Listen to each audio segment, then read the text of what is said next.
A partir de ese momento, ya está grabando. Muy bien, entonces empezamos la presentación de nuestra conferencista hoy. Muchísimas gracias, buenos días a todos. Antes que nada, muchas gracias por estar con nosotros, por acompañarnos en esta nueva sesión, en esta conferencia a la que invita el Seminario de Cultura Mexicana, la Corresponsalía Veracruz. En esta ocasión vamos a tener una conferencia que nos va a compartir la doctora Clara Husitman. Dígame por favor, doctora, si estoy pronunciando bien su bien. apellido. ¿Sí? Husitman, sí. Muy bien, muchas gracias. La doctora Clara Husitman estudió economía. Me voy a permitir leerles una reseña para que sepan el nivel que tiene esta doctora que nos hace el gran favor de acompañarnos y que vean todo lo que ha logrado, todo lo que ha hecho a lo largo de su carrera. Entonces, ella estudió economía en la Universidad Nacional Autónoma de México e inició su trabajo profesional como investigadora del Banco de México, el Colegio de México y de la Dirección General de Estadística. Se especializó en investigación y producción de información en materia de empleo y mercados de trabajo. En la administración pública trabajó por 20 años en el gobierno federal, donde fue directora general del empleo del Instituto Nacional del Consumidor y subsecretaria de Pesca.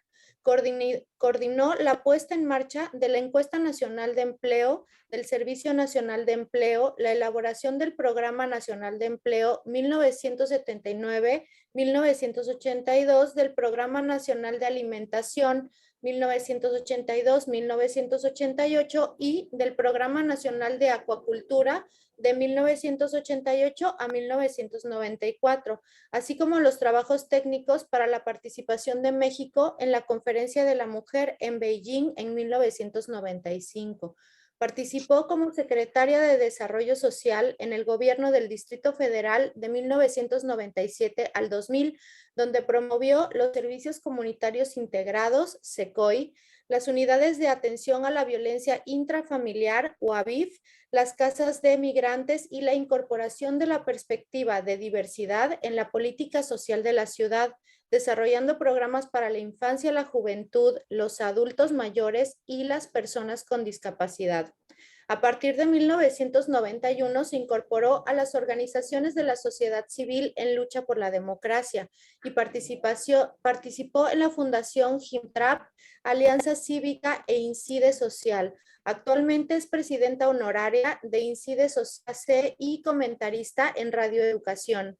En el campo electoral fue miembro del Comité Técnico para la Auditoría del Padrón Electoral en 1994 y fue directora del Registro Federal Electoral en 1997.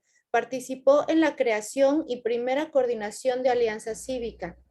De 2006 a 2012, promovió y participó en los comités con ciudadanos para la observación y la reforma electoral. En materia de investigación, ha trabajado los temas de empleo y mercados de trabajo, desarrollo y política social, familias, derechos económicos, sociales y culturales, democracia, los derechos de las mujeres, el desarrollo de la sociedad civil y la prevención social de las violencias. Y en 2003 fue una de los 4 expertos responsables de la elaboración del diagnóstico sobre la situación de los derechos humanos en México para la Oficina de la Alta Comisionada de las Naciones Unidas en la materia. En 2004 y 2005 coordinó la elaboración de un análisis sobre la realidad social en Ciudad Juárez y en 2009 y 2010 promovió la realización de diagnósticos sobre las causas sociales, económicas y culturales de las violencias en 4 áreas metropolitanas mexicanas, con la participación de equipos locales de investigadores. Es además miembro titular del Seminario de Cultura Mexicana, del Consejo del Programa Universitario de Estudios del Desarrollo de la UNAM, del Consejo del Observatorio de Política Social y Derechos Humanos, del Observatorio ProPaz, de CADAC, de AMEDI, del Consejo Académico del Departamento de Ciencias Sociales y Políticas de la Ibero Ciudad de México y de la Asamblea Consultiva del CONAPRED. Fue también consejera de la Comisión de Derechos Humanos del Distrito Federal, del Consejo de la Oficina de la UNICEF en México y del Programa del Desarrollo de la Mujer del BID. Entonces, como podemos ver, la doctora es una mujer que tiene una amplísima experiencia, una importante trayectoria profesional, una amplísima experiencia tanto a nivel práctico como de investigación. Y como les comentaba hace unos momentos, para nosotros en la corresponsalía de Veracruz del Seminario de Cultura Mexicana es un verdadero honor tenerla aquí con nosotros para que nos comparta. Muchas gracias, doctora. Le cedo la palabra. Bienvenida. No, yo agradezco muchísimo la invitación y los felicito por la creación de la corresponsalía. Es una de las corresponsalías más jóvenes del seminario, que ya tiene más de 70 años de formado, y espero realmente que tengan mucho éxito, particularmente en esta época en donde hay mucha necesidad de ampliar los conocimientos, de encontrarnos, aunque sea a partir de las plataformas digitales. Y bueno, en esta ocasión también quiero agradecer al Centro Cultural Casa Principal a través de su director, el señor Segura Gómez, el que esté auspiciando esta plática. Bueno, como ustedes me pidieron, querían que platicara sobre derechos humanos y perspectiva de género. Entonces, pensé que lo más conveniente es un poco recuperar qué son los derechos humanos, cómo entender su importancia, en dónde se encuentran establecidos, más o menos cuántos derechos humanos hay establecidos en convenios, pactos a nivel mundial, hacer una breve historia del reconocimiento de los derechos humanos, y ahí empezaríamos a hablar cómo no fueron incorporados los derechos de las mujeres desde que se empezó a hablar ya realmente de derechos, cuáles son las principales características de estos derechos y el hecho de que son derechos relativos. Hay derechos fundamentales, pero el ámbito de los derechos va creciendo y aumentando en la medida que las sociedades van cambiando.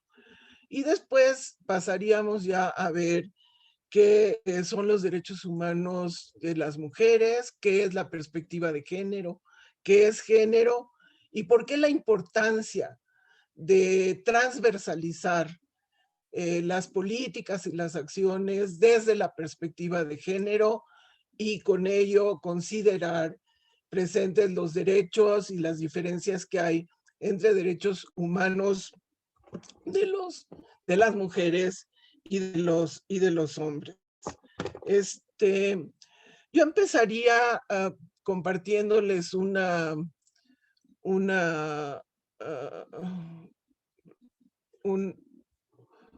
ponencia. Bueno, los derechos humanos señalan que todas y todas nacimos iguales en dignidad y derechos. Son derechos inalienables e inherentes que poseen todos los seres humanos por el mero hecho de ser hombres o mujeres. Son los que tienen todas las personas para vivir una vida de libertad y dignidad en virtud de su humanidad común. Son atributos y garantías que corresponden a las personas al margen y por encima de las leyes y deben ser reconocidos y protegidos. Y expresan el compromiso de garantizar que todas las personas puedan disfrutar de los bienes y libertades necesarios para alcanzar una vida digna. Rodrigo, perdón. Ahora, a mí me parece que la definición antropológica de los derechos humanos hacen más a un entendimiento a un entendimiento de qué son estos. Desde el punto de vista antropológico, los derechos humanos responden a la idea de las necesidades que tienen los seres humanos para vivir de manera digna. Déjenme nada más bajarla, quiero cerrarla para ver las caras. A ver, déjenme. Sí, quiero primero aquí. ¿A dónde? Sobrando. Ya se fue. Perdón, estamos aquí con líos de presentación. Bueno, entonces desde el punto de vista antropológico, los derechos humanos responden a la idea de las necesidades o los requerimientos que tenemos como seres humanos para vivir de manera digna. Es la alimentación, vestido, vivienda, educación, trabajo, salud en una primera instancia. Después la libertad de expresión, de organización, de participación, de trascendencia, de tener una vida de calidad, de solidaridad, etcétera, una vez que los anteriores están cubiertos. Es decir, son las condiciones de la existencia humana que permiten al ser humano desenvolverse y utilizar plenamente sus dotes de inteligencia y de conciencia para la satisfacción de las exigencias que le impone su vida espiritual y natural, y con ello dan cumplimiento a su dimensión ética como las características propias del ser humano en su vida personal y colectiva. Ahora bien, ¿cómo entender la dignidad humana en clave de derechos humanos? Toda la teoría y desarrollo conceptual de los derechos humanos es en realidad un intento de dar contenido al concepto de dignidad humana. Es decir, se trata de responder a la pregunta de cuáles son las condiciones en que el ser humano puede realizar una vida buena y digna, con libertades, con igualdad, sin discriminación, con seguridad, con reconocimiento y respeto a su calidad humana, con cobertura de sus requerimientos para la vida y con posibilidades constantes de mejorar su calidad de vida. Son una traducción de lo que la sociedad mundial, y yo diría fundamentalmente la sociedad occidental, concibe como elementos fundamentales para que las personas realicen su dignidad como seres humanos. Pueden, en este sentido, convertirse en un marco aspiracional y fijan un estándar. Quisiéramos que todos los planes y programas de los países del mundo tuvieran como meta lograr que se realicen los derechos humanos de todas las personas. Busca, en cierta forma, reconocer lo sagrado de la vida y de la integridad de las personas. Aún en estos tiempos de destrucción, violencia y muerte, donde el crimen organizado en vinculación con políticos y empresarios cercenan la vida y la dignidad de miles de seres humanos a los que asesinan o convierten en adictos, en donde priva la avaricia y la codicia de las élites económicas del mundo y la desigualdad y exclusión se profundiza, y nos encontramos que dos personas con muchísimo dinero se van a hacer un turismo y viajan al espacio, en tanto millones de personas mueren de hambre o de COVID. Deberíamos entonces reconocer la importancia de nuestra espiritualidad, de esta sacralidad de la vida y de la integralidad humana, y recuperar, como dice Alda Facio, el amor y el respeto por la vida en todas sus manifestaciones, y amar eso que nos hace seres humanos y respetarlo y sentirlo en todas las criaturas. Por eso las personas defensoras de derechos humanos luchamos por el pleno reconocimiento de la dignidad y de la igualdad de todos los seres humanos. Ahora bien, los derechos humanos se realizan cuando los individuos gozan de las libertades amparadas por el derecho y el ejercicio de derechos está garantizado, y cuando hay mecanismos sociales suficientes para proteger a las personas de las amenazas contra el ejercicio de las libertades amparadas por esos derechos. Es decir, es importante que no queden solo establecidos en documentos y pactos, sino que realmente se conviertan en instituciones, en mecanismos en donde las personas podamos exigirlos y hacerlos justiciables. Y ese es el camino que estábamos andando, digamos, en este país, con la Constitución de la Ciudad de México que se emitió en 2017. Ahí establecimos una muy importante Carta de Derechos Humanos y se prevén los mecanismos que permitirían hacerlos justiciables y exigibles. Ahora bien, ¿en dónde se encuentran establecidos estos derechos? En el ámbito internacional se encuentran en lo que se llama la Carta de las Naciones Unidas. Esta carta contiene tres documentos importantes.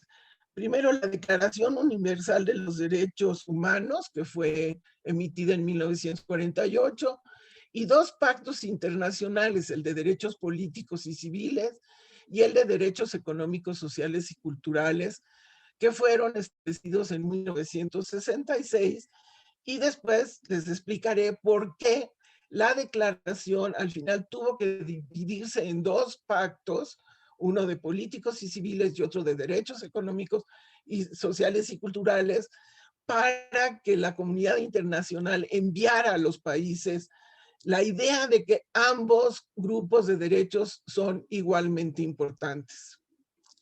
Además, después de la emisión de estos documentos importantes, se han producido varias convenciones y protocolos acordados posteriormente por la comunidad internacional.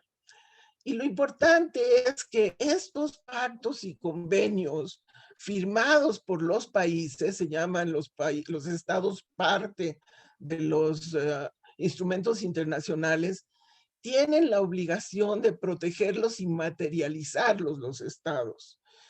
En el derecho mexicano se encuentran establecidos en la Constitución mexicana, y hubo una importantísima reforma en 2011 para asumirlos como eje de todo el texto constitucional. Hay dos sistemas de derechos, vigentes para México: el Sistema de Derechos Humanos de Naciones Unidas. Ahí ven ustedes las instituciones que lo forman, y el Sistema Interamericano de Derechos Humanos. Desde que se creó, se definió la Declaración Universal de los Derechos Humanos, hay un avance muy importante en la creación de mecanismos de revisión y de exigencia de cuentas a los estados que forman parte de estos mecanismos. Aquí está la lista de los principales instrumentos internacionales de derechos humanos, además de la Carta de Derechos Humanos. Está la Convención Internacional contra todas las formas de discriminación de 65. No se los reviso, pero por ejemplo está la Convención sobre los Derechos del Niño de 1989, la Convención Internacional para la Protección de los Derechos de todos los trabajadores migratorios y sus familias, la Convención Internacional para la Protección de los Derechos de todas las personas contra las desapariciones forzadas, los derechos de las personas con discapacidad, y también hay instrumentos del sistema interamericano que tratan de adecuar los instrumentos internacionales a las realidades de nuestra región. Es muy importante la Declaración Americana de los Derechos y Deberes del Hombre, la Convención Americana sobre los Derechos Humanos, También hay una para prevenir y sancionar la tortura, y hay el protocolo adicional de la Convención Americana sobre Derechos Humanos, específicamente en materia de derechos económicos, sociales y culturales, que se llama Protocolo de San Salvador. Bueno, ahora veamos rápidamente cuál es esta historia de los derechos humanos. Realmente un importante cambio de época en la historia. Doctora, disculpe que la interrumpa. Me preguntan algunos asistentes si nos está mostrando diapositivas porque no se ven en la pantalla. ¿No las ven ustedes?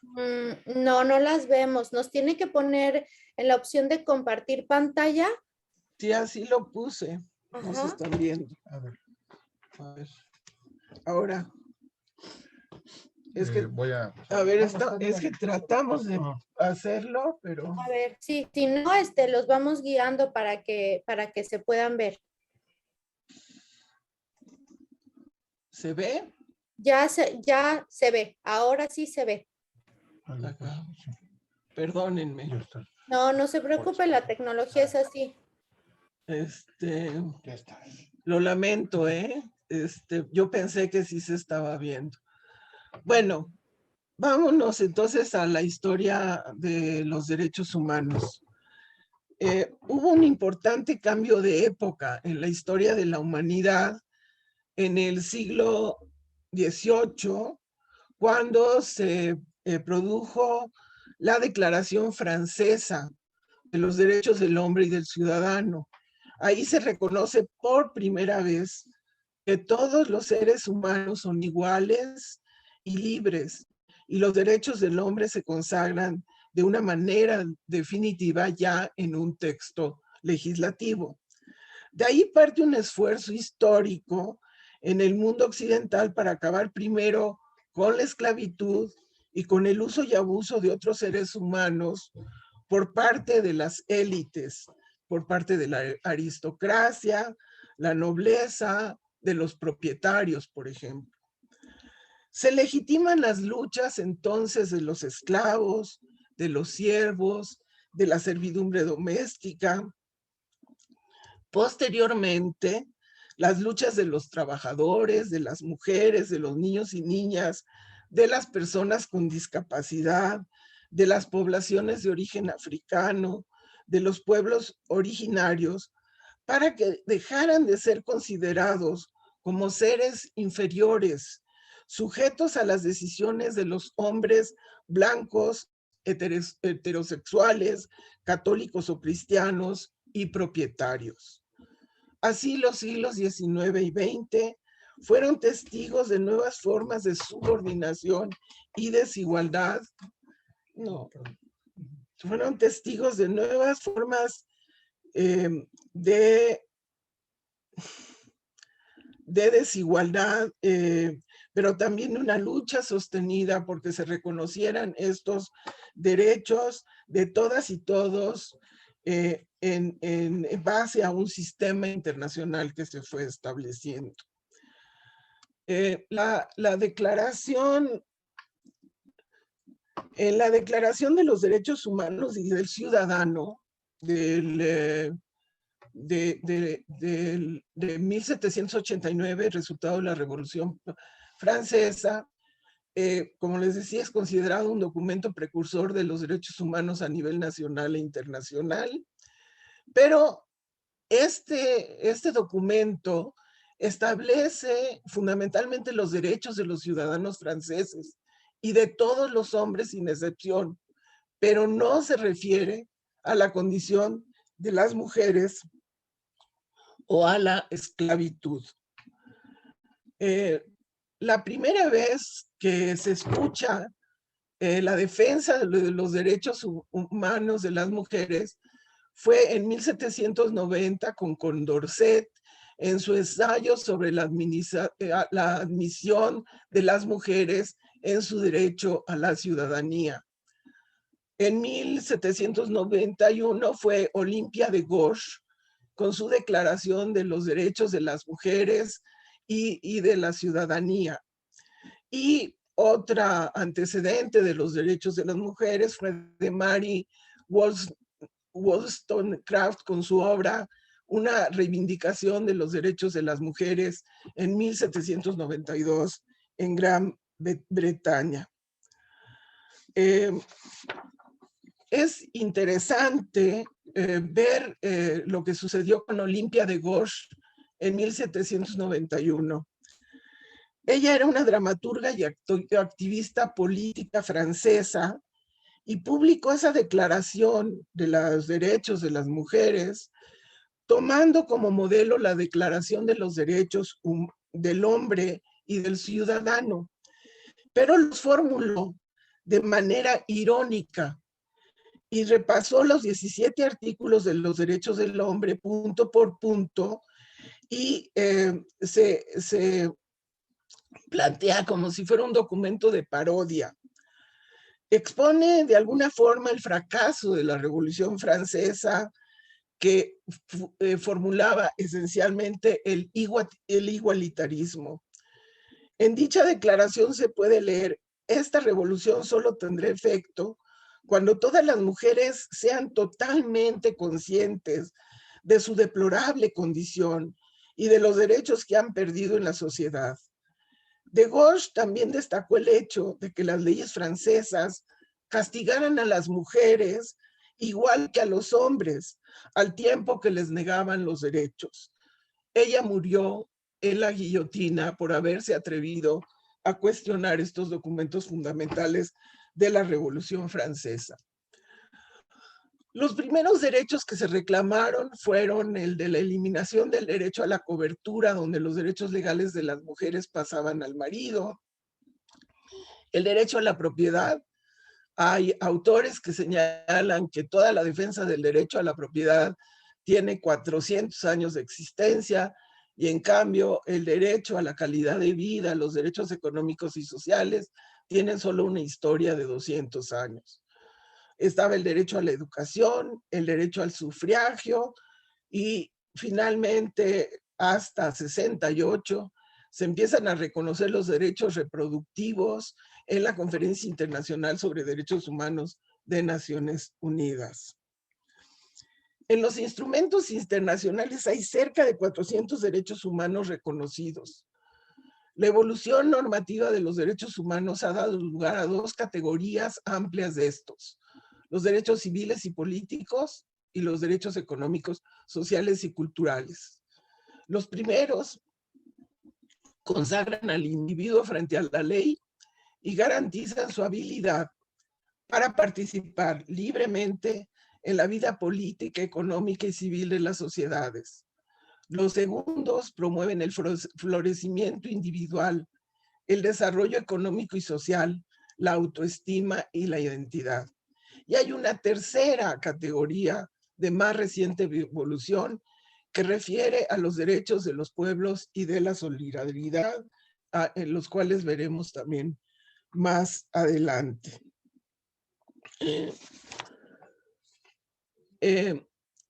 Los derechos políticos, este es un enfoque de generaciones de los derechos.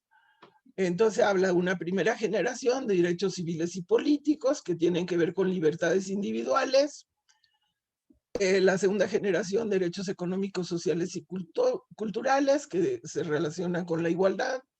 La tercera generación, derechos colectivos y de solidaridad, paz, desarrollo, medio ambiente sano, vinculados a fraternidad.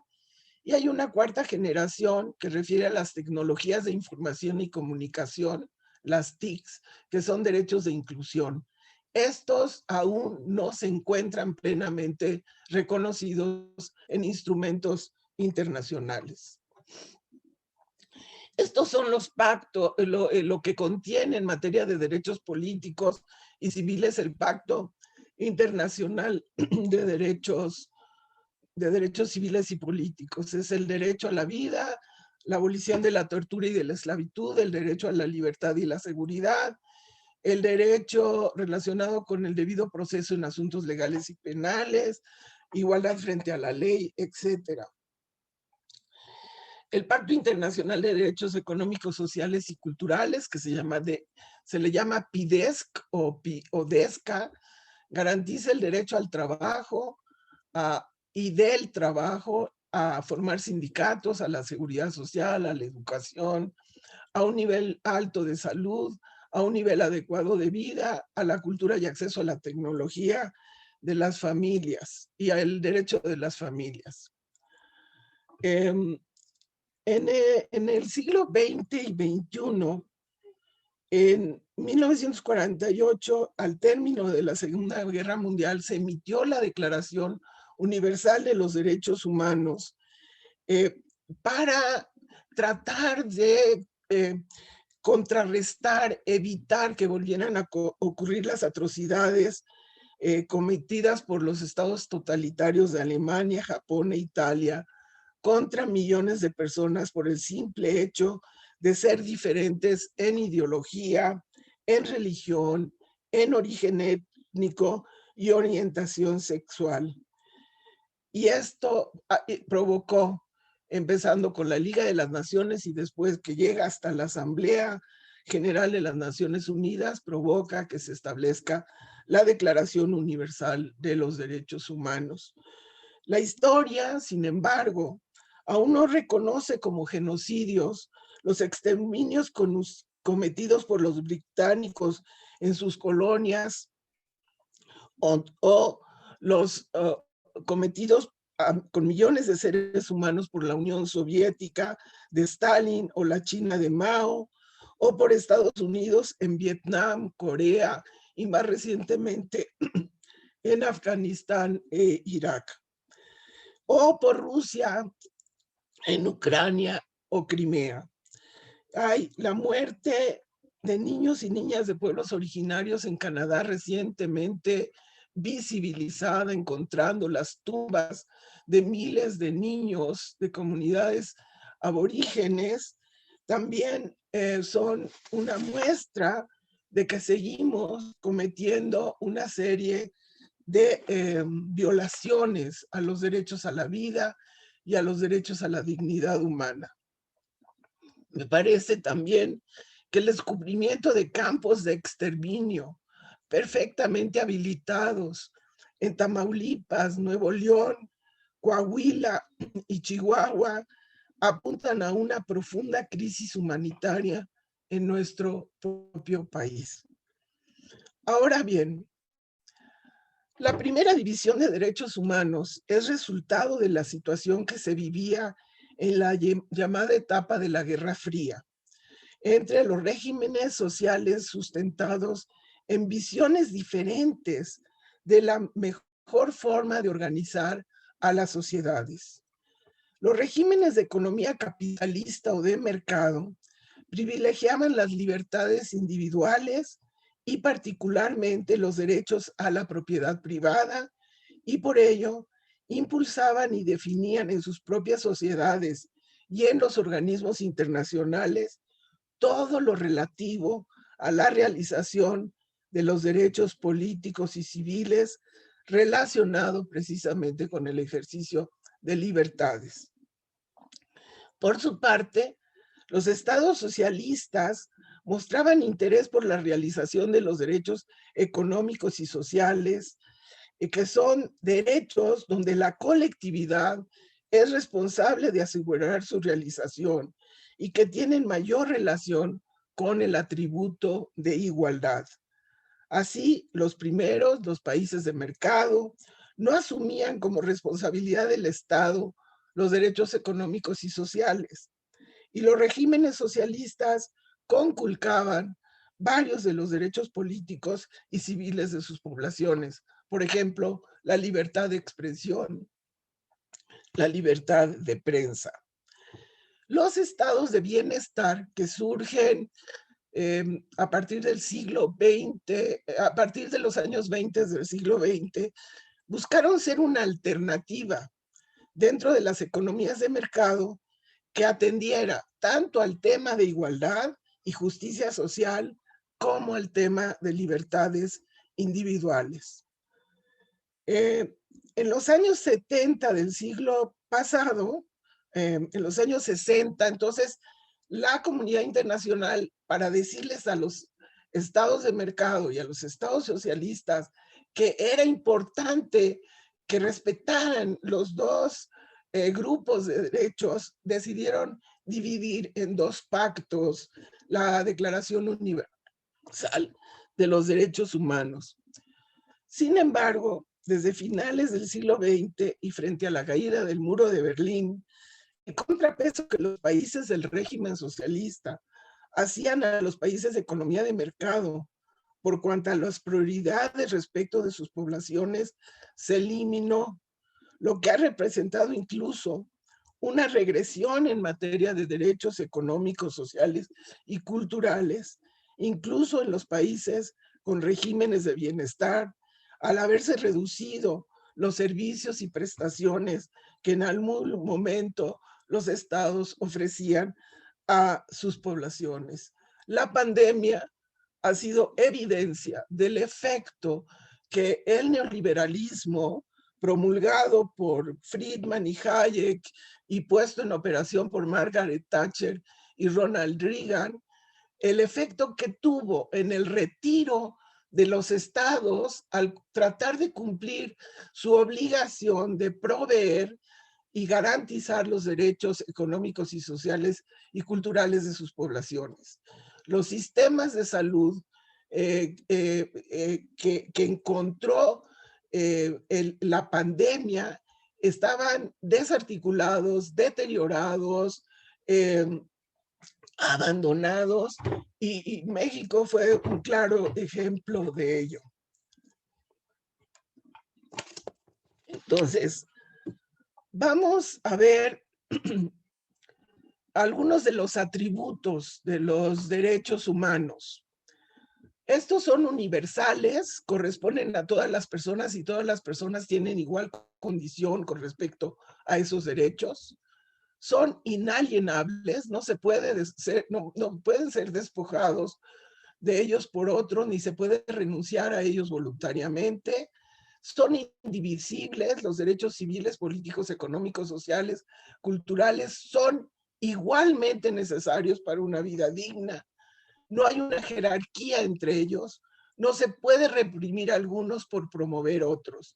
En el caso de la pandemia, hay disposiciones en que, en razón del bien general, sí es posible limitar algunos derechos. El tema del distanciamiento social y la reclusión domiciliaria son ejemplos de medidas sanitarias que, en razón de la crisis de salud que está viviendo la humanidad, se pueden restringir. Ahora, también son interdependientes. La realización plena de los derechos civiles y políticos requiere del goce pleno de los derechos económicos, sociales y culturales y viceversa. Piensen ustedes en el ejercicio del derecho al voto. Cuando hay las enormes desigualdades que tenemos en nuestro país y en el mundo en general, las personas no ejercen con libertad y seguridad su derecho al voto y pueden ser conculcadas en ese derecho al ofrecérseles dinero o bienes y servicios por el mismo. Entonces, no hay un sustento claro para regímenes democráticos en la medida que estas desigualdades sean tan evidentes, y por eso se señala que los derechos son interdependientes y además son exigibles. Las personas pueden exigir que el Estado cumpla, garantice y respete y proteja los derechos humanos. ¿Cuáles son las obligaciones de los Estados? En este surgimiento de la Declaración Universal de los Derechos Humanos, el propósito de la comunidad internacional era poner límites a los estados totalitarios para la subordinación y sujeción de sus poblaciones. Entonces, los derechos humanos originalmente es la relación entre los estados y sus poblaciones.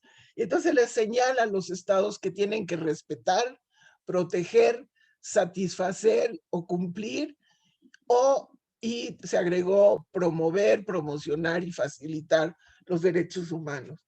¿Y qué significan estas obligaciones de los estados? Por ejemplo, respetar que el Estado no debe interferir en la libertad de acción y uso de los recursos propios de cada individuo y de las colectividades.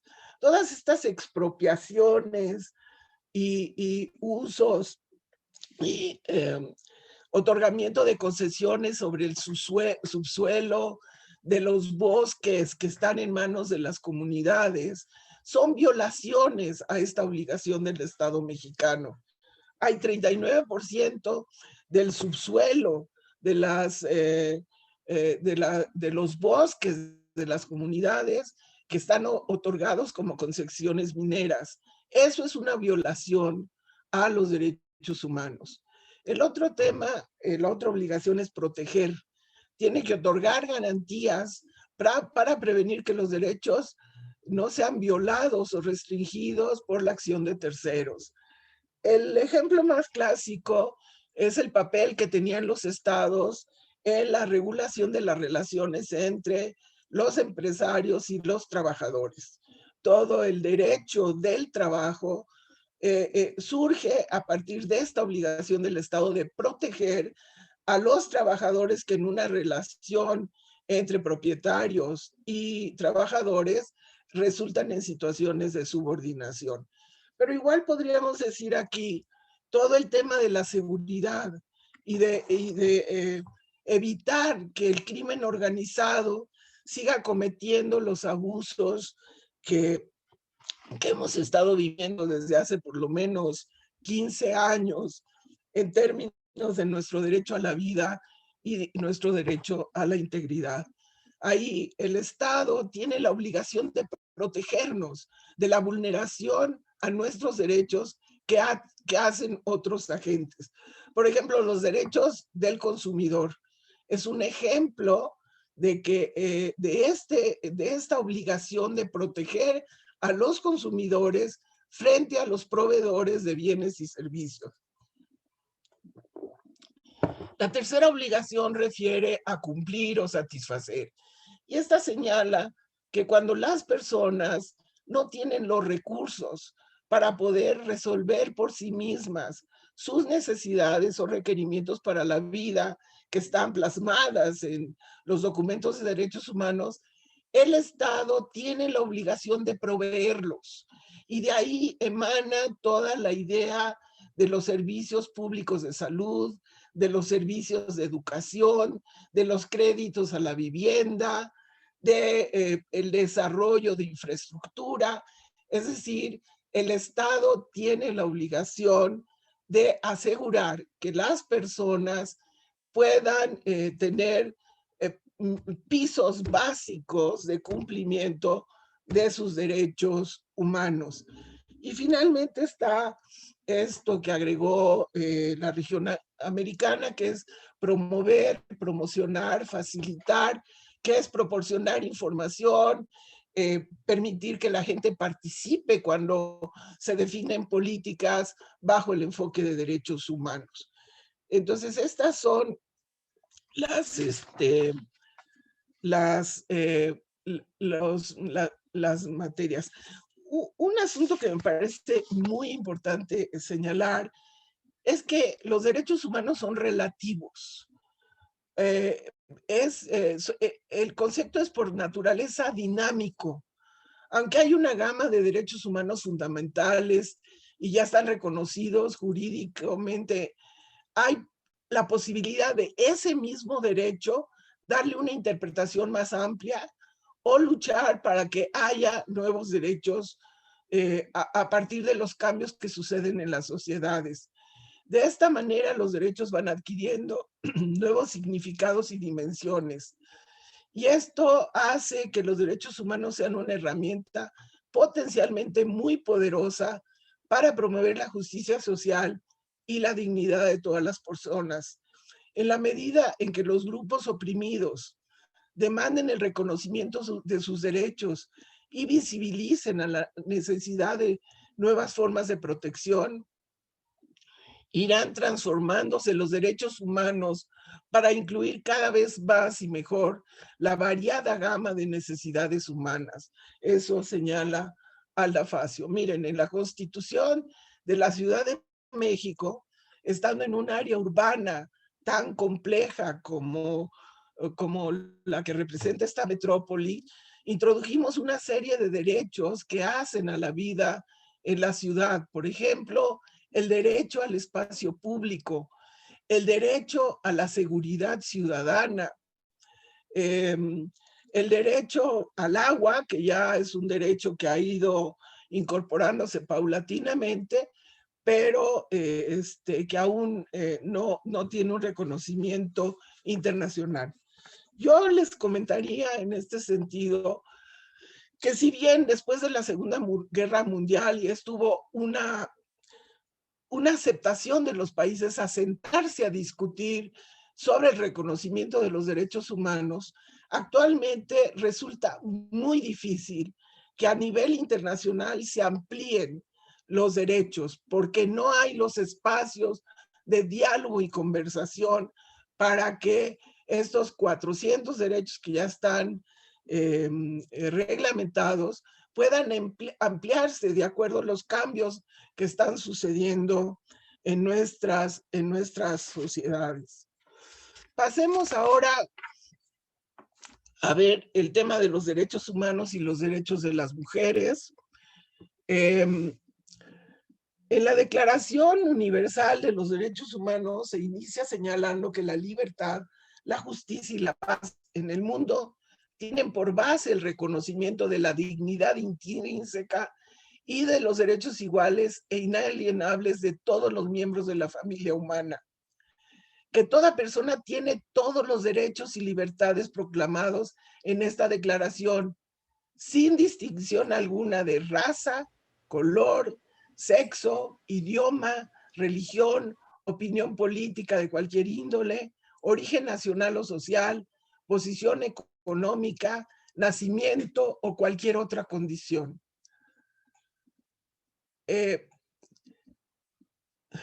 Perdón. Desde que se empezó a discutir esta declaración, las mujeres que participaban insistieron en el uso de términos neutros al referirse a las personas o a las personas humanas, más que como seres humanos. Así se fue incorporando el término de persona humana. La declaración buscó reafirmar la creencia en los derechos humanos fundamentales, en la dignidad y valor de la persona humana, en la igualdad de derechos de hombres y mujeres. Sin embargo, fue hasta Viena, la Conferencia de Viena de Naciones Unidas en 1993, cuando se reconoce a plenitud los derechos de las mujeres, también como derechos humanos. Así, se plantea erradicar los conflictos entre los derechos humanos de las mujeres y los efectos dañinos de ciertas prácticas y costumbres tradicionales, perjuicios culturales y extremismos religiosos. Estos son los instrumentos principales que ya incorporan los derechos humanos de las mujeres específicamente.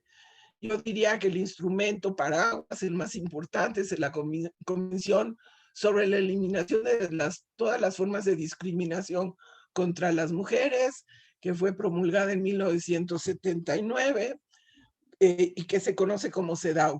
De ahí hay una convención latinoamericana, que es la Convención de Belém do Pará, de 1994.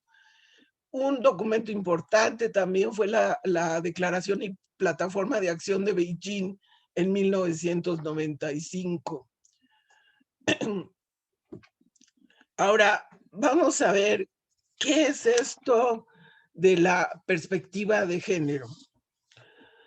Alda Facio señala que si bien los derechos humanos son aquellos que todo ser humano sabemos que tenemos y que todo sistema o mecanismo que se ha implementado en la defensa y reconocimiento de los derechos humanos, sin embargo, están enmarcados a partir de un modelo masculino, por lo que no se han tomado en cuenta las experiencias y circunstancias específicas de las mujeres.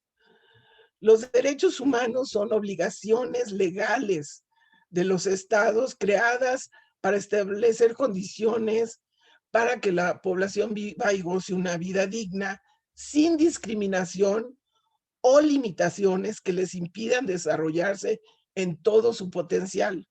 Sin embargo, en la historia del mundo, las mujeres siempre han sido una población sometida, discriminada, excluida de la realización plena de su dignidad como personas humanas. Una primera etapa del reconocimiento de los derechos humanos de las mujeres se refiere a la defensa de sus derechos políticos, a votar y a participar en la vida pública. Fue todo el movimiento sufragista que empieza desde finales del siglo XIX, en donde las mujeres eran a veces encarceladas por estar defendiendo sus derechos políticos.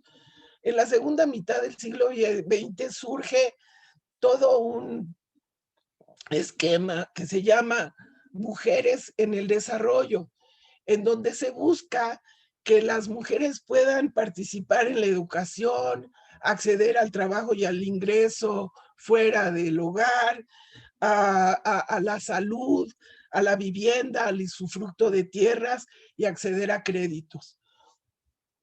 Un ejemplo de esta visión muy masculina, androcéntrica, de la construcción de una serie de aspectos de la vida de los países, tiene que ver, por ejemplo, con la salud.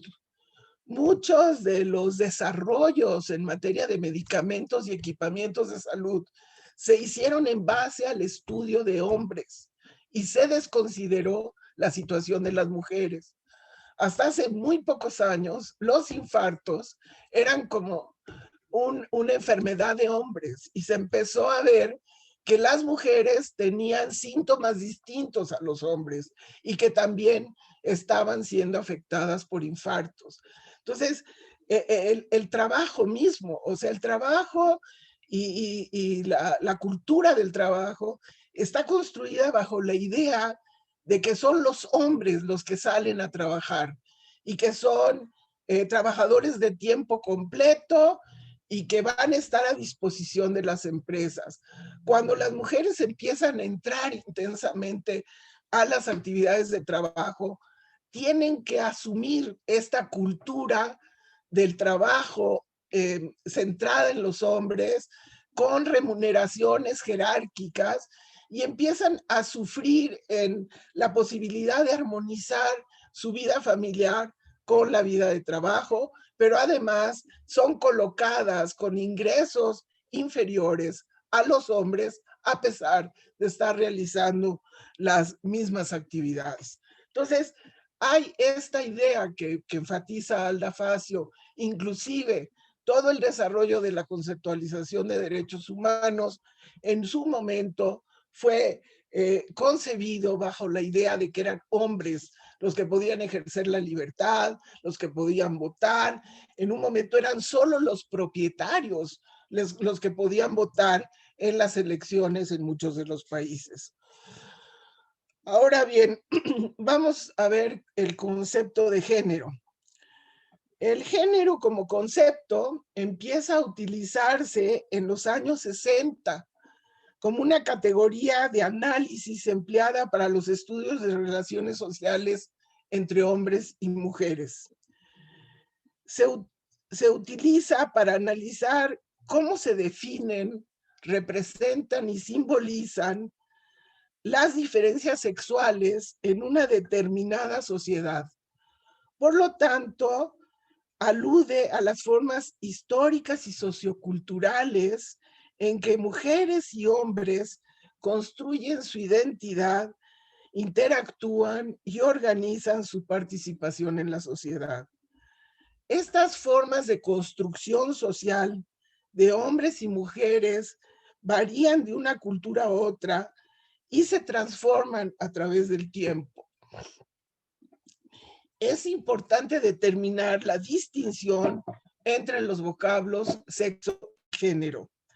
El primero alude a las diferencias biológicas entre un hombre y una mujer que son universales.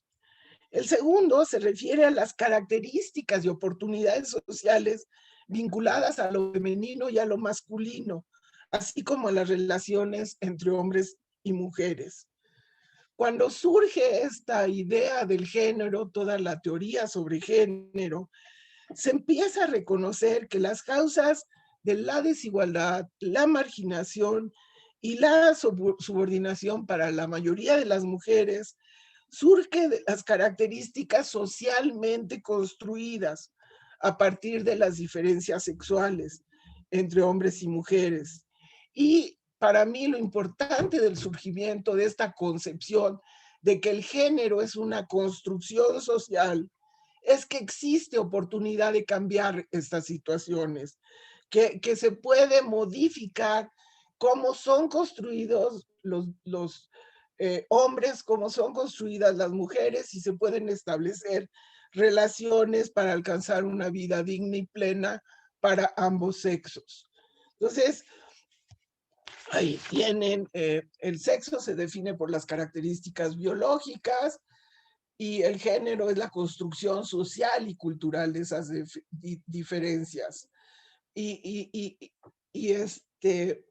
Es importante tener claridad que corresponde al componente biológico y qué al social y cultural para poder transformar las situaciones de injusticia, desigualdad y discriminación que aquejan a las mujeres. Por ejemplo, estos son ejemplos de estereotipos que suponen diferencias innatas en los seres humanos a partir de su sexo. Se dice, las mujeres son expresivas, dependientes, sensibles, obedientes, inseguras, frágiles, tontas, pacíficas. Y los hombres son instrumentales, independientes, racionales, emprendedores, seguros, fuertes, inteligentes y violentos. Ahora, ¿qué es el análisis de género? Esta es una herramienta teórico-metodológica de acuerdo al INMujeres que permite el examen sistemático de las prácticas y los roles que desempeñan las mujeres y los hombres en un determinado contexto económico, político, social o cultural. Sirve para captar cómo se producen y reproducen las relaciones de género dentro de una problemática específica y con ello detectar los ajustes institucionales que habrán de emprenderse para lograr la equidad entre los géneros. La perspectiva de género, entonces, también alude a una herramienta que como enfoque busca mostrar que las diferencias entre mujeres y hombres se dan más que por su determinación biológica, por las diferencias culturales asignadas a los seres humanos. Implica hablar de relaciones equitativas entre ambos sexos. Se enfoca en determinar, las diferencias entre hombres y mujeres y sus necesidades, las cuales deben tender a mejorar las condiciones de vida de ambos géneros y debe buscar transformar la posición de la mujer en relación con la del hombre, su comunidad y la sociedad en general.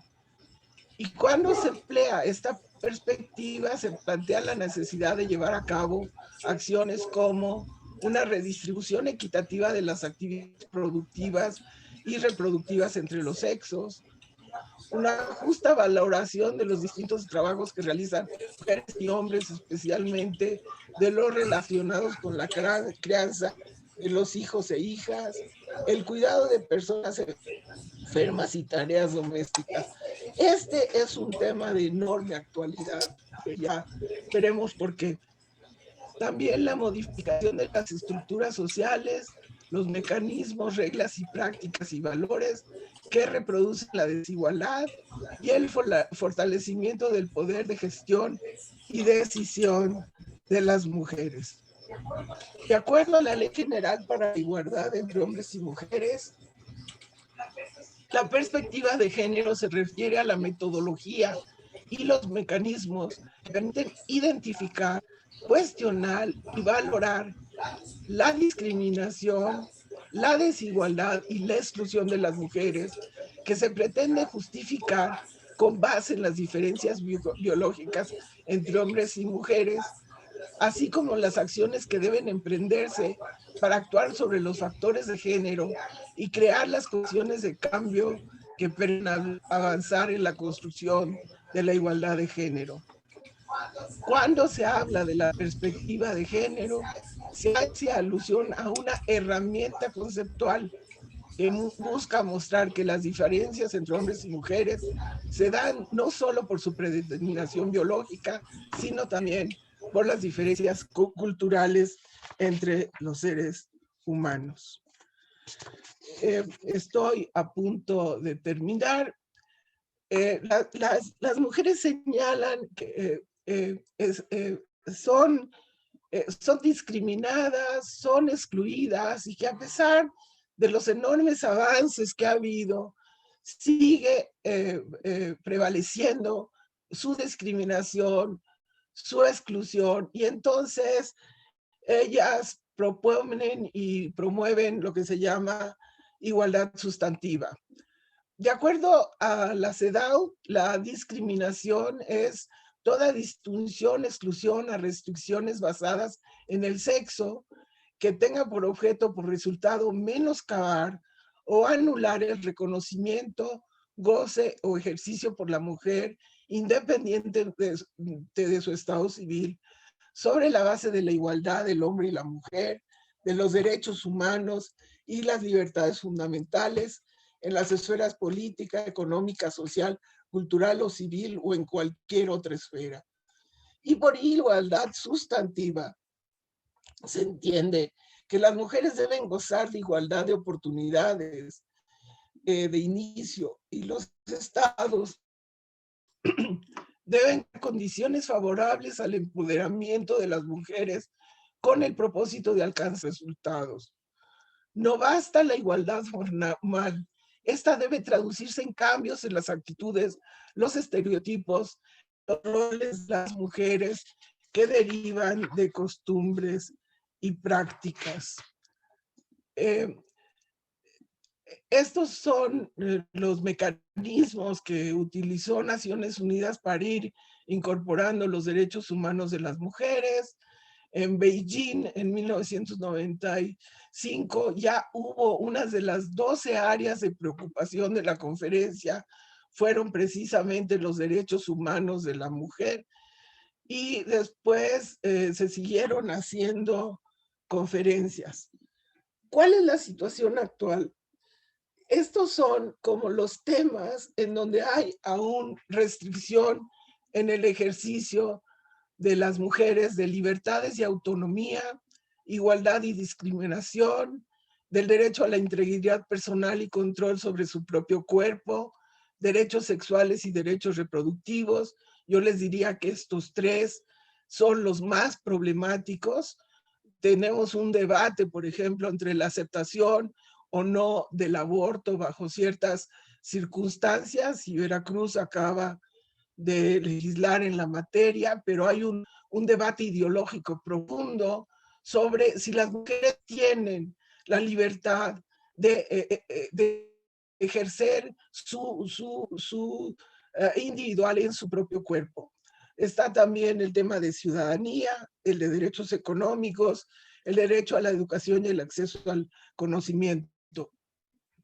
Como les digo, en el mundo, las diferencias sobre los avances de los derechos humanos son muy desiguales. Hay mujeres que siguen siendo circuncidadas en poblaciones musulmanas y se vulnera su integridad física, o mujeres que tienen que portar cierto tipo de objetos y que deforman sus cuerpos para ser más bellas.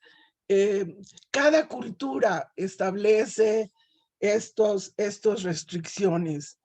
Sin embargo, yo terminaría diciéndoles que la pandemia ha puesto en evidencia la persistencia de patrones culturales que asignan roles y estereotipos tanto a mujeres como a hombres. Las mujeres representan el 70% del personal de salud en el mundo y siguen siendo responsables principales del cuidado de los hijos, de los padres, de las personas con discapacidad. Muchas han perdido su trabajo, sus ingresos, su posibilidad de seguir estudiando e incluso su libertad personal. Han estado sometidas a una mayor violencia doméstica. Sus cargas y jornadas de trabajo han aumentado de manera notable. Hay un reconocimiento mundial de esta situación. Aún en Europa están hablando y en Estados Unidos de esta situación. Sin embargo, en los planes de recuperación post-pandemia, nuevamente las actividades que se piensan fomentar refieren preferentemente a aquellas que realizan los hombres. No hay una reflexión sobre esta importancia del aporte y el valor que el trabajo de cuidados realiza miles de millones de mujeres hacen a la construcción de personas humanas dignas. Reconocer estos cuidados y darles su justo valor significaría un cambio sustantivo en la vida de muchas mujeres y en las relaciones de género. Muchas gracias por su paciencia para escuchar. Con esto termino.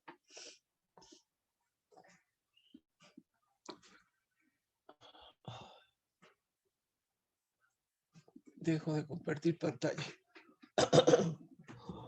Perdón por los incidentes en materia de la presentación, pero bueno. Le agradecemos mucho, doctora Clara Hussinman, por acompañarnos.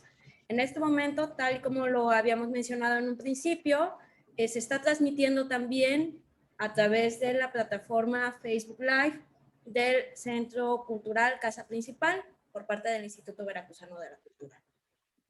Y bueno, abrimos espacio en caso de que alguno de nuestros invitados, los participantes que se encuentran aquí, ya sea tanto en la plataforma Zoom como en la plataforma de Facebook Live, si gusta externar alguna pregunta, si tiene alguna duda para la doctora. Le pedimos también, por favor, que esas preguntas se escriban en el chat y nosotros las compartiremos.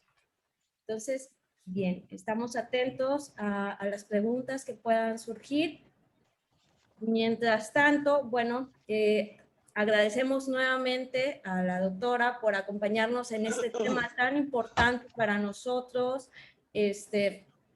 pues en realidad para todos, sea uno hombre, mujer. Sabemos que la perspectiva de género es muy importante en diferentes aspectos, entonces es algo muy vigente, tal y como usted lo acaba de mencionar.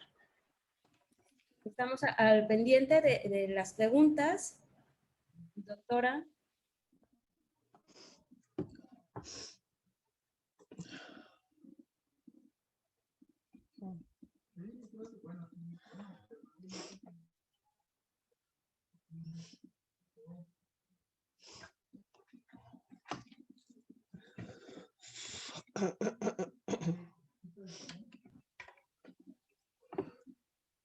Creo que por el momento no hay. Bueno, están escribiendo, me parece que algunos están escribiendo.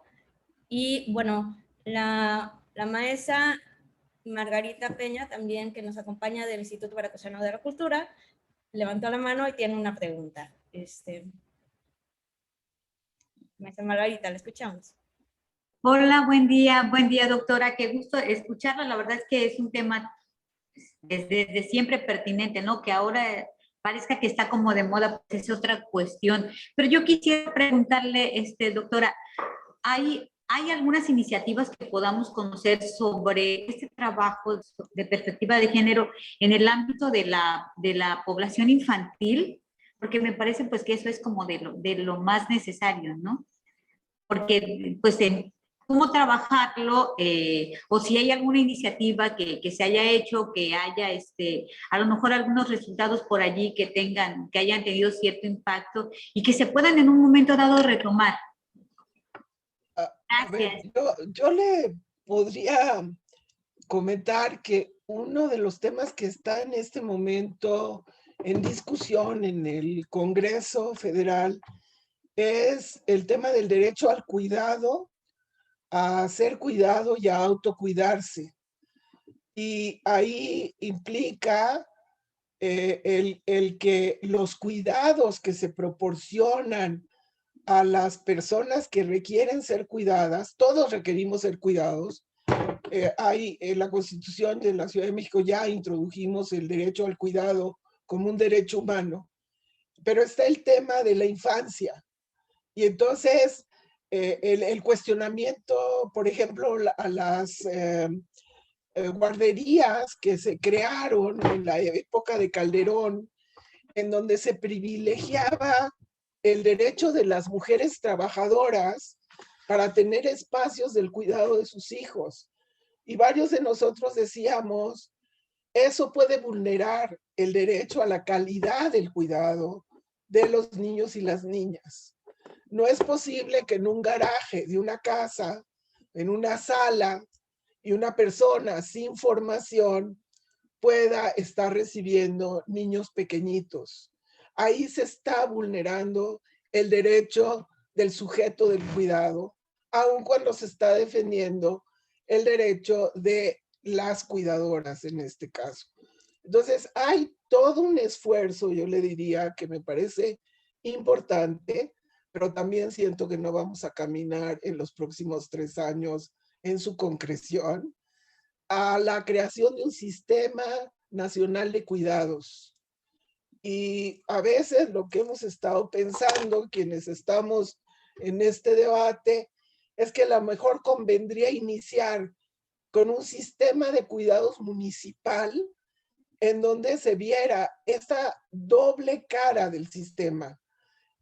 Los derechos de las personas cuidadoras, que generalmente son mujeres, pero también de los derechos de las personas cuidadas.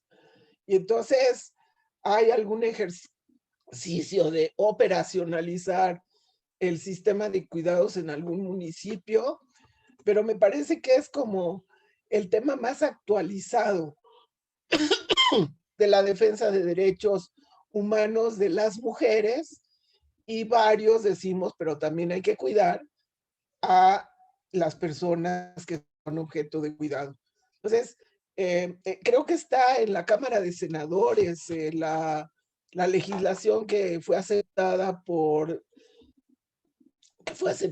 la Cámara de Diputados, y hay una coalición que está trabajando por el derecho al cuidado.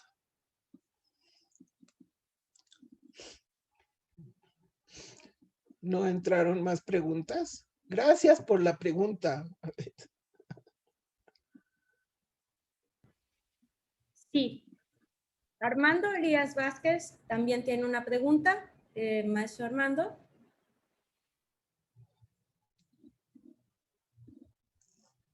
Su micrófono, Armando, su micrófono.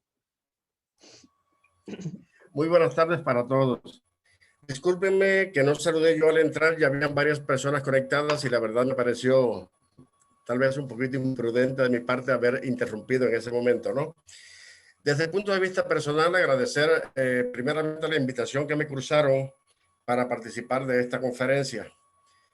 Pues ya una vez que comenzaron a leer, ahora sí, los datos de la doctora, pues yo decía, wow, pues una persona que ha participado en tantas y tantas y tantos eventos, en tantos puestos importantes, y que precisamente esté motivada a hablar de este tema es porque algo ha visto, algo ha descubierto, algo ha sentido, algo ha palpado, cosa que finalmente cuando se hace una investigación, pues uno es capaz de decir, ah, caramba, es que sí, lo que comenta el pueblo es cierto, es que mira lo que me encuentro por aquí.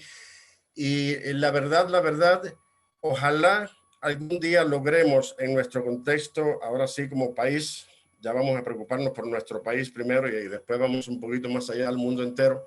Ojalá un día logremos en nuestro contexto precisamente por lo que estamos luchando, por la igualdad en cuanto a los derechos. Y ahora me asaltó una duda, bueno, seres humanos, personas humanas, bueno, de los seres humanos o personas humanas. Finalmente los derechos tanto de hombres como mujeres, porque finalmente es lo que somos seres humanos o somos personas humanas. Lo único que nos distingue es que, bueno, aquí son mujeres y hombres, pero todo lo demás es igualito. Ya desde el momento en que nacimos, pues nacemos con esos derechos que son inherentes a nosotros, que ojalá un día, vuelvo a insistir, fuera posible lograrlo, ahora lograr que se cumpla para hombres y para mujeres. Desde el punto de vista personal, soy de las personas del sexo masculino que tal vez siempre haya estado en contra de que haya una diferencia entre hombres y mujeres.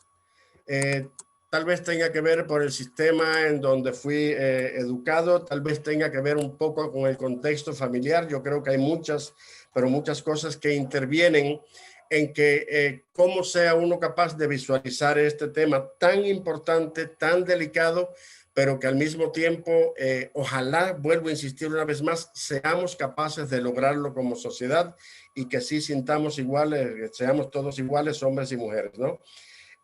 Siempre me llamó la atención o me ha llamado la atención el tema no soy mexicano de nacimiento, soy nacionalizado. Vengo de Cuba, en donde hay ciertas irregularidades en estos momentos, pero en donde finalmente sí se luchó desde unos inicios, desde los años 60, por lograr la igualdad entre hombres y mujeres.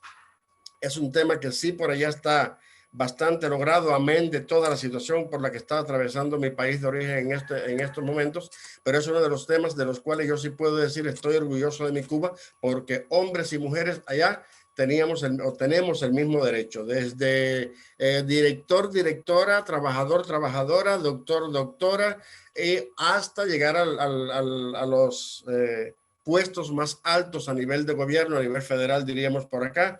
El Senado de la República de Cuba está compuesto por un 50% masculino, 50% femenino. O sea, hasta eso se busca, ¿no? Yo desde mi óptica muy personal y desde mi modesto puesto de trabajo como docente, creo que tengo un encargo después de haber tomado el curso que recientemente tomé precisamente relacionado con este tema. Yo decía, ¿cuánto sí podemos hacer nosotros los docentes dentro de un salón de clases? Con niños, con adolescentes, con personas mayores, con adultos también, hablando, ya trabajando con universitarios. Tema difícil, no es muy fácil lograrlo ya desde el punto de vista, así ahora puedo hablar yo personalmente, me ha costado mucho trabajo lograr introducir el tema en algunos momentos y por sobre todas las cosas tratando un poquito de convencer sin lograrlo en muchas oportunidades, ¿no? Pero finalmente sin cansarme y estando consciente de que es un tema muy, pero muy, muy medular para la sociedad y que sí tenemos que luchar todos, desde todas las esferas sociales, ponernos de acuerdo un día y lograr aunar esfuerzos y lograr precisamente que tanto hombres como mujeres sintamos que tenemos los mismos derechos. Yo hablo con mis compañeras a veces y me dice, ay no, teacher, maestro de inglés, ay no, teacher, pero es que hable usted así porque no es nacido aquí. No, yo no soy nacido aquí, pero ya llevo aquí casi 15 años y estoy viendo y yo hablo con ustedes y platico con ustedes. Y como si tu esposo, fulanita, una de mis compañeras, llega primero que tú, tiene que esperar a que llegues tú a la casa para que entonces pongas, no sé, pues ablandar o hervir un poco de frijoles. Es que no puedo yo como hombre hacerlo también. Bueno, son las cosas que yo siento que sí podemos lograr. Nos va a llevar un poco más de tiempo todavía, pero creo que si cada uno de nosotros como entes personales ponemos nuestro granito de arena, sí es lograble este tema tan importante para la sociedad. Muchísimas gracias, doctora. Muchas gracias a todos. Y agradezco de corazón, de verdad, que me hayan invitado a participar de esta conferencia y pido que cada vez que haya una oportunidad me lo hagan extensivo también porque siempre aprendemos un poquito, ¿eh? A ver, profesor, precisamente la incorporación de la perspectiva de género da esta posibilidad y esperanza de cambio, porque se dice, la diferencia no está sustentada solamente en la diferencia sexual, sino que son construcciones, y en la construcción de la feminidad y de la masculinidad, los hogares y las familias, como usted lo dice, tienen un papel fundamental. Hay un tema que se llama habilidades para la vida, y las habilidades para la vida las aprendemos en la casa. Aprendemos cómo alimentarnos, cómo asearnos, cómo usar diversos instrumentos, pero muy importantemente aprendemos a relacionarnos con los otros y aprendemos a resolver conflictos. Entonces, las mujeres mismas tenemos un papel fundamental en tratar de evitar el poner actividades exclusivas para los niños y actividades exclusivas para las niñas. O sea, las mujeres a veces les pedimos a las niñas que nos ayuden a cuidar a los hermanitos, pero nunca les pedimos a los hermanitos que ayuden a cuidar a las niñas. Entonces, ahí hay un rol de construcción de género que está en el poder, en el tramo de control de las mujeres. Pero la escuela juega un rol también fundamental. Yo recuerdo hace muchos años una plática con un grupo de maestras y hablábamos de género. Y entonces ellas me decían, ay, no, a mí no me interesa porque a mí me es muy cómodo seguir en mi posición de mujer porque me abren la puerta, me dan el asiento. O sea, las mismas maestras no estaban dispuestas a producir un cambio en su propia vida y por tanto transmitirlo a los niños. Entonces yo creo que la familia y la escuela son muy importantes en la construcción de género y por lo tanto en la desestructuración de estos conceptos tan divididos de feminidad y de masculinidad. ¿Se acabó? Ya no entraron preguntas del Face, ¿no?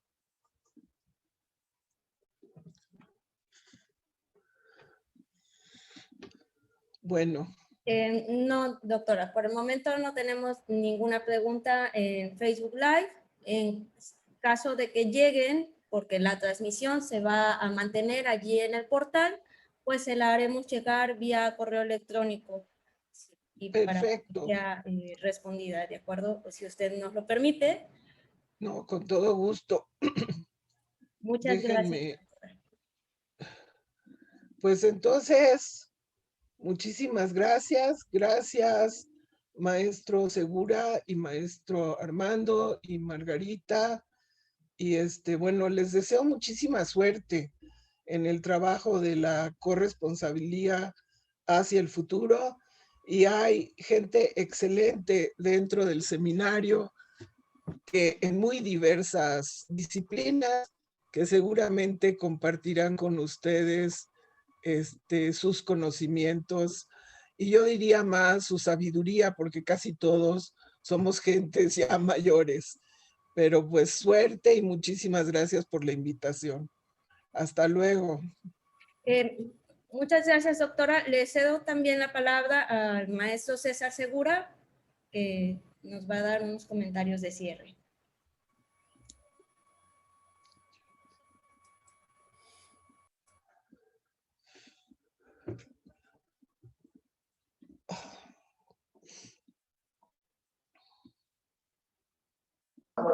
Tu micro, César, tu micro.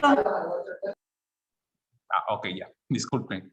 Bueno, pues nuevamente, solamente quiero agradecer a la doctora Clara Hussinman por esta conferencia, Derechos Humanos y Perspectiva de Género, que ha sido bastante ilustradora sobre un tema que nos atañe a todos y que debemos acatar y que debemos de cada vez más considerar. Y también el Seminario de la Cultura Mexicana, la Corresponsalía de Veracruz, que está haciendo esta labor tan importante y que esperemos seguir colaborando con ellos, y ya sea de manera virtual o en cuanto podamos hacerlo por presencial, pues adelante. Bueno, sin más por un momento, yo le agradezco nuevamente a todos los que conectaron y bueno, reiteramos que esta conferencia va a quedar también en el Facebook para que la puedan ver y la puedan compartir con quienes quieran y que nos sigan en nuestras redes. Gracias a todos, gracias Cecilia. Gracias a ustedes y nos veremos en algún momento presencialmente. Hasta luego. Esperemos.